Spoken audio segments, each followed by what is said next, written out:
তিনি 8 দিনের রিমান্ড মঞ্জুর পরে এই মুহূর্তে তাকে আবার নিয়ে যাওয়া হচ্ছে কড়া নিরাপত্তার মধ্য দিয়ে এই যে 28 নম্বর আদালত থেকে সিএমএম কোর্টের এই যে 2 তলা থেকে তাকে নিচে নামিয়ে নিয়ে যাওয়া হচ্ছে। তাকে গারদে রাখা হবে এবং গারদে রাখার পরে তাকে আবার নিয়ে যাওয়া হবে ডিবি কার্যালয়ে। আরএফএল ওয়ারড্রপ, প্রিয় সব পোশাক যত্নে থাকবে আরএফএল ওয়ারড্রপে। একটু জানিয়ে রাখি যে এই মামলায় নিউ মার্কেট থানার এই মামলায় তদন্তটি করবে নিউ মার্কেট থানা পুলিশই। 17 জুলাই দায়ের হওয়া হত্যা মামলায়, ফুটপাত ব্যবসায়ী শাহজাহান হত্যা মামলায় এই যে হত্যাকাণ্ডে একজন হুকুমের আসামি হিসেবে হয়তো তাকে দেখানো হবে।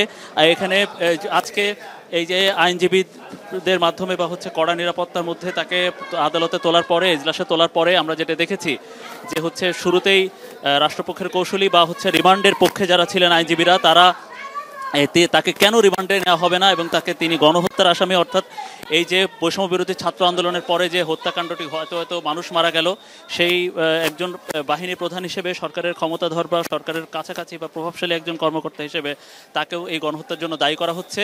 এই জন্য তাকে রিমান্ডে নেওয়া হবে বা রিমান্ডে নেওয়া হোক, এই আবেদনটি জানানো হয় আইনজীবীদের পক্ষ থেকে। একটা মানুষরূপী জানোয়ারকে কোর্টে প্রডিউস করা হয়েছে, সেই জন্য একজন আইনজীবী হিসাবে, একজন মুক্তিকামী জনতা হিসাবে আমি আজকে এসেছিলাম কোর্টে।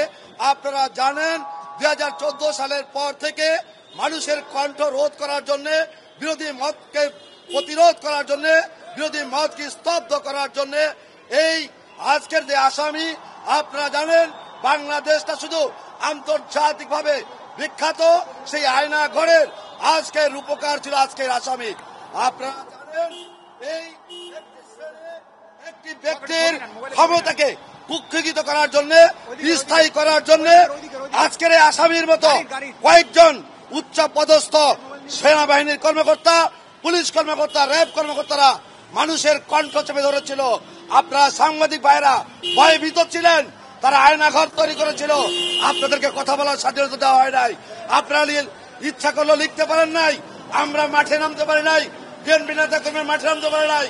এই আজকের এই আসামির তৈরিকৃত সেই অতি উৎসাহী এই কয়েকজন সৈনিক কর্মকর্তার অতি উৎসাহী আয়নাঘরের কারণে বাংলাদেশে খুনের মতো কালচার সৃষ্টি হয়েছে এবং এই কয়েকজন অফিসাররাই আওয়ামী লীগকে ফ্যাসিস্ট হওয়ার জন্য তারা সুযোগ করে দিয়েছে। তিনি আয়নাঘরের কারিগর ছিলেন, তিনি জেনোসিস্ট, তিনি গণহত্যার একজন অন্যতম আসামি।